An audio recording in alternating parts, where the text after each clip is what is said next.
शेगळाचे पाला हा धुवून घेतला, पाण्यामध्ये उकडत ठेवते. हा बघा उकळला शेगळाचा पाला. कारण ती अख्खी असतात ना पानं, म्हणून ती कापायची, जरा बारीक लागतात.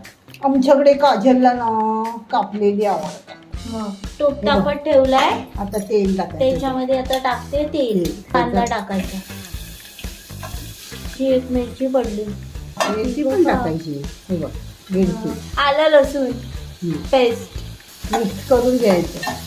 कांदा चांगला भाजून घ्यायचा. थोडंसं हिंग टाकायचं त्यात, थोडंसं जिरं. त्याच्यात आता मीठ टाकलं कांदा लवकर भाजण्यासाठी.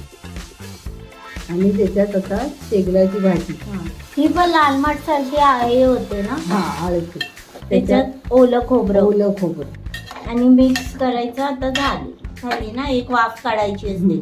त्याच्यावर झाकण ठेवायचं वाफ यायला.